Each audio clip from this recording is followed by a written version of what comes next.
నమస్తే, welcome to our channel. నేను మీ అనుశాస్త్రి. జనరల్గా ఎడ్యుకేషన్ పర్పస్కి అబ్రాడ్ వెళ్తూ ఉంటారు. అక్కడికి వెళ్ళి జాబ్ చేసుకొని సెటిల్ అవ్వడం అనేది చాలా కామనే. కానీ ఇక్కడ మన ఇండియా నుంచే జాబ్ పర్పస్ కెనడా వెళ్ళి ఎడ్యుకేషన్ కాకుండా జాబ్లో సెటిల్ అవ్వడం అనేది సాధ్యమవుతుందా? ఎస్, సాధ్యమవుతుంది. అది కెనడా పిఆర్తో సాధ్యమవుతుందని చెప్పుకొస్తున్నారు ఎక్సెల్లా ఇమిగ్రేషన్ సర్వీసెస్ నుంచి సీనియర్ అడ్వైజర్ భార్గవి గారు. ఇంకెందుకు ఆలస్యం, మరిన్ని విషయాలు ఆవిడతో మాట్లాడి తెలుసుకుందాం.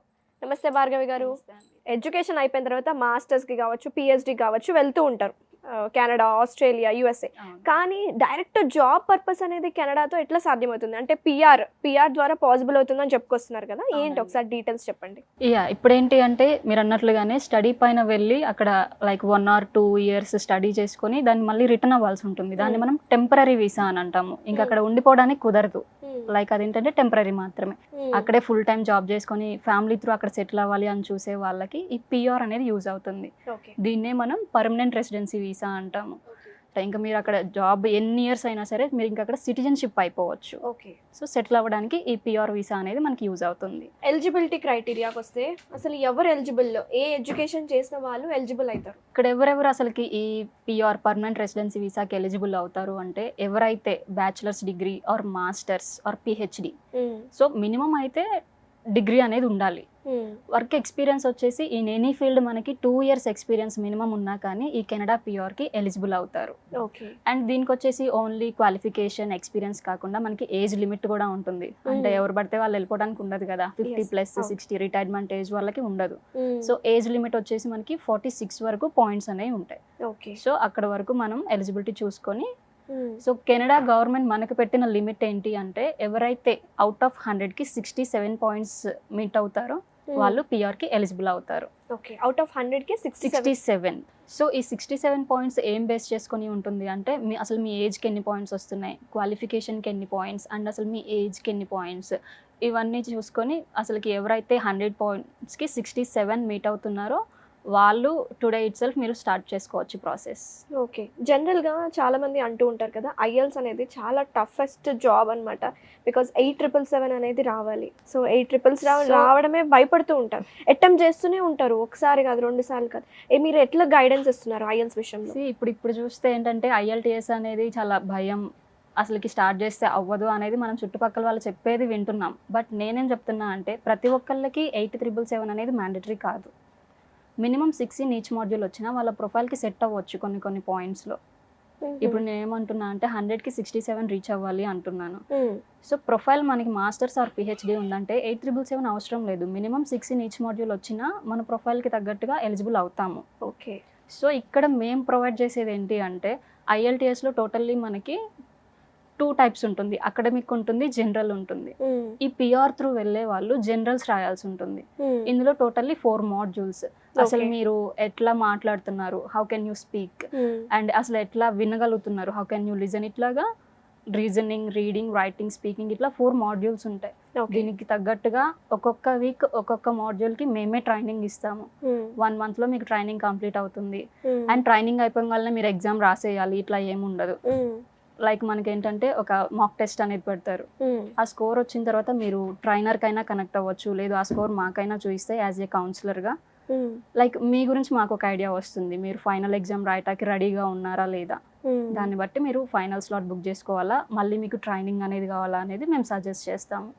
సో అట్లా సపోర్ట్ అనేది మీకు అందిస్తామండి. అసలు ఈ ప్రాసెస్ స్టార్ట్ చేయాలంటే మనకు కావాల్సిన డాక్యుమెంట్స్ కానీ అసలు డ్యూరేషన్ అనేది ఎంత టైం పట్టచ్చు అంటారు మనం ఫ్లై అవ్వడానికి? ఇక్కడ టోటల్ టైం పీరియడ్ చూసుకుంటే మనం ఇవాళ స్టార్ట్ చేస్తే మినిమం 6 to 8 months అంటాను. బట్ లెస్ దెన్ 6 monthsలో వచ్చిన ప్రొఫైల్స్ ఉంటాయి. ఇన్ కేస్ డిలే అయ్యింది అంటే మ్యాక్స్ 1 year వచ్చిన ప్రొఫైల్స్ ఉంటాయి. సో మినిమం అయితే 6 to 8 months అండి. సో ఇక్కడ రిక్వైర్మెంట్ వచ్చేసి బ్యాచిలర్స్ డిగ్రీ అంటున్నాను, బ్యాచిలర్స్ డిగ్రీ ఆర్ మాస్టర్స్ ఏదైనా కావచ్చు.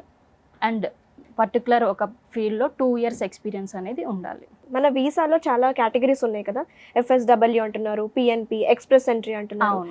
దీన్ని ఒక షార్ట్గా మీరు ఏం డిఫైన్ చేస్తారు? అసలు ఎక్స్ప్రెస్ ఎంట్రీ కంటే వెళ్ళే ముందు మనం 2 steps కంప్లీట్ చేసి ఉండాలి. ఏంటి అంటే మనం చదువుకున్న డిగ్రీ ఆర్ మాస్టర్స్ అనేది అసలు కెనడా గవర్నమెంట్కి మీట్ అవుతుందా లేదా, రికగ్నైజ్డ్ యూనివర్సిటీనా కాదా అనేది ఒక రిపోర్ట్ వస్తుంది మనకి. అది ఏంటి అంటే కెనడా గవర్నమెంట్లో ఉన్న ఒక ఆర్గనైజేషన్ WES వెస్ అంటాము, వరల్డ్ ఎడ్యుకేషన్ సర్వీసెస్ అనే ఒక ఆర్గనైజేషన్ ఆ రిపోర్ట్ అనేది చెక్ చేసి పంపిస్తుంది. ఓకే. ఈ టైం పీరియడ్ వచ్చేసి మనకి మినిమం 2 to 3 months పడుతుంది. ఈ టైం పీరియడ్ లోపు మనం ఏం చేస్తాము అంటే 1 month IELTS కి ట్రైనింగ్ ప్రొవైడ్ చేస్తాము. సో మీకు వెస్ అయిపోయి ఉండాలి, IELTS స్కోర్ కార్డ్ వచ్చి ఉండాలి. ఈ రెండు అయిపోతే మీ ప్రొఫైల్ని ఎక్స్ప్రెస్ ఎంట్రీలోకి లాంచ్ చేస్తాము. ఓకే. ఇక్కడ ఏం జరుగుతుందంటే మనకి కెనడా గవర్నమెంట్ ఎవ్రీ 15 daysకి ఒకసారి డ్రాస్ అనేవి కండక్ట్ చేస్తూ ఉంటుంది. సో మంత్లీ 2 draws కంపల్సరీ జరుగుతాయి. సో ఇక్కడ డ్రా అనగానే మనకి లక్కీ డ్రా లాగా కాదు. ఓకే. దాని పర్టికులర్ డేట్ ఉంటుందా? డేట్స్ ఇట్లా ఏం కాదనమాట. మన స్టెమ్ ప్రొఫైల్స్ పైన మనకి అప్లికేషన్స్ పిక్ చేయడం, లేదు ఫ్రెండ్స్ లాంగ్వేజ్ వచ్చి ఉంటే అప్లికేషన్స్ పిక్ చేయడం, ఇట్లా ఒక కట్ ఆఫ్ స్కోర్ పెట్టి మనకు వచ్చిన స్కోర్ కనుక మీట్ అయితే అప్లికేషన్స్ అనేవి పిక్ అవుతాయి. అప్పుడు మనకి పర్టికులర్ స్టేట్ నుండి ఇన్విటేషన్ అనేది పంపిస్తారు. ఓకే. సో ఎక్స్ప్రెస్ ఎంట్రీ అంటే ఇట్లా ఉంటుంది. ఇందులో మనకి 2 types ఉంటుందండి. FSW అని అంటాము అండ్ PNP అంటాము. ఈ FSW ఏంటి అంటే ఫెడరల్ స్కిల్డ్ వర్కర్. ఓకే. ఒకవేళ ఈ ప్రోగ్రామ్ లో నుండి కనుక మనకి ఇన్విటేషన్ వచ్చింది అంటే నేషనల్ వైడ్ లైక్ కెనడా మొత్తానికి మనం ఎక్కడైనా సరే మనకి నచ్చిన స్టేట్లో డైరెక్ట్గా ల్యాండ్ అయ్యి వర్క్ చేసుకోవచ్చు ఫుల్ టైం. ఓకే. ఇంకొకటి ఏంటి అంటే PNP, ప్రోవిన్స్ నామినీ ప్రోగ్రామ్ అని అంటాము. ఇదేంటి అంటే ఒక పర్టికులర్ స్టేట్లో ఒక 2 years మనం వాళ్ళ దగ్గర జాబ్ చేయాలి రిస్ట్రిక్ట్ అయ్యి. ఓకే. దాని తర్వాత మనం ఎటైనా చేంజ్ అవ్వచ్చు. సో ఇది స్టేట్ వైజ్. సో ఏ ప్రాసెస్ ఈజీ అంటారు? ప్రావిన్సెస్ లో 2 years ఉండి వర్క్ తర్వాత వేరే స్టేట్స్ కి మూవ్ అవ్వడం ఈజీయా లేకపోతే వేరే అదర్ ప్రాసెస్? ఇప్పుడు నేనేమంటాను అంటే ఇవాళ మీరు PR స్టార్ట్ చేసుకున్నారు, మీకు ఇన్విటేషన్ FSW నుండి వచ్చిందా PNP నుండి వచ్చిందా అని చూడొద్దు. వన్స్ మీకు ఇన్విటేషన్ వచ్చింది అంటే ఆ వచ్చిన ఛాన్స్ ని మీరు యూజ్ చేసుకోండి అంటున్నా.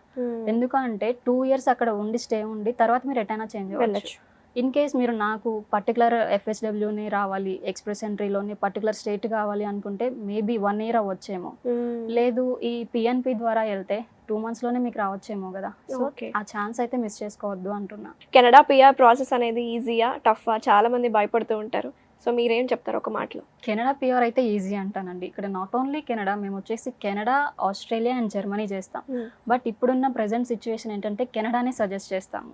ఎందుకు అంటే ఇప్పుడు పర్టికులర్గా ఆస్ట్రేలియా తీసుకున్న నెంబర్ ఆఫ్ ఎక్స్పీరియన్స్ మనకి ఎక్కువ ఉండాలి, more than 5 years ఎక్స్పీరియన్స్ ఉండాలి పర్టికులర్ స్ట్రీమ్లో. అదే ఇప్పుడు కెనడా అయితే ఇన్ ఎనీ ఫీల్డ్ మనకి ఒక్క దాంట్లోనే కాదు, ఎనీ ఫీల్డ్లో మనకి ఎక్స్పీరియన్స్ ఉన్నా వాళ్ళు కెనడాకి ఎలిజిబుల్ అవుతారు. అండ్ దట్టు మనకి ప్రతి డ్రాలో ఇన్విటేషన్స్ అనేవి ఎక్కువగా వస్తూ ఉంటాయి. సో కెనడా బెస్ట్ అని చెప్తున్నాను. సో భార్గవి గారు, అసలు PR అని ట్రై చేస్తూ ఉంటారు కదా, అక్కడికి వెళ్ళి జాబ్లో సెటిల్ అవ్వాలని, అసలు బెనిఫిట్స్ ఏంటంటారు? అసలు ఈ పర్మనెంట్ రెసిడెన్సీ వీసా ద్వారా మీరు వెళ్తే గవర్నమెంట్ మనకి ఇచ్చే బెనిఫిట్స్ ఏంటి అంటే ప్రైమరీ పర్సన్గా మీరు వెళ్తున్నారు, మీరు మాత్రమే ఫుల్ టైం చేయాలి అనేదేం లేదు. మీతో పాటు వచ్చే డిపెండెంట్ ఆర్ స్పౌస్ ఎవరైతే ఉంటారో వాళ్ళు కూడా మీకు ఈక్వల్గా ఫుల్ టైం జాబ్ చేసుకోవచ్చు. ఇప్పుడు అదర్ కంట్రీస్ ఏమన్నా తీసుకుంటే ప్రైమరీ పర్సన్ మాత్రమే జాబ్ చేయాలి, డిపెండెంట్ చేయాలి అంటే అదర్ వీసా వేసుకోవాలి, మళ్ళీ టైం డ్యూరేషన్ కూడా ఉంటుంది. అవును. సో బట్ కెనడాకి అట్లా లేదు. ప్రైమరీ ఎంత ఈక్వల్గా చేస్తారో డిపెండెంట్ కూడా తనకి ఈక్వల్గా జాబ్ చేసుకోవచ్చు ఫుల్ టైం. ఓకే. ఎక్కడ ఏ ప్రావిన్స్లో అయినా చేసుకోవచ్చు, తన ఉన్న ప్లేస్లోనే, ఏ ప్రావిన్సెస్లో అయినా. ఓకే. అండ్ ఇక్కడ వచ్చేసి కిడ్స్కి 18 years వరకు అంటే +2 వరకు ఫ్రీ ఎడ్యుకేషన్ అనేది కెనడా గవర్నమెంట్ మనకు అందిస్తుంది. ఓకే. అండ్ హోల్ ఫ్యామిలీకి ఫ్రీ మెడికల్స్ అనేవి కూడా మనకి ఈ PR త్రూ వెళ్ళిన వాళ్ళకి ఇవ్వడం జరుగుతుంది. ఓకే. ఈ PR వేసుకొని ఎవరైతే 3 years అక్కడ స్టే ఉండి పర్మనెంట్ సిటిజన్షిప్గా ఉంటారో వాళ్ళు 94 countries ట్రావెల్ చేసే ఛాన్స్ అనేది మనకి కెనడా గవర్నమెంట్ అందిస్తుంది. ఓకే. ఇప్పుడు ఎవరైతే USA వెళ్ళాలి అనుకుంటారో వాళ్ళు ఏంటంటే H1 వేసుకోవాలి, మాస్టర్స్తో వెళ్ళాలి, సెటిల్ అవ్వాలి ఇట్లానే అనుకుంటారు. సో చాలా సార్లు రిజెక్ట్ అయ్యి డిప్రెస్ అవుతూ ఉంటారు. సో వాళ్ళకేంటి అంటే ఈ కెనడా PR త్రూ వెళ్ళి అక్కడ 3 years ఉన్నారనుకోండి సిటిజన్షిప్ వస్తుంది. సో ఆ సిటిజన్షిప్ తోటి మీరు వితౌట్ వీసా ఇంటర్వ్యూ US కూడా వెళ్ళే ఛాన్స్ మనకి కెనడా గవర్నమెంట్ అనేది అందిస్తుంది. వెరీ నైస్ అండి. థ్యాంక్ యూ భార్గవి గారు, చాలా డీటెయిల్గా ఎక్స్ప్లెయిన్ చేశారు. అసలు కెనడా PRకి కావాల్సిన డాక్యుమెంట్స్ ఏంటి, ప్రాసెస్ ఏంటి, ఎలిజిబిలిటీ క్రైటీరియా ఏంటి, చాలా వివరంగా మా వ్యూవర్స్కి ఎక్స్ప్లెయిన్ చేస్తాను. Thank you so much. Thank you అండి.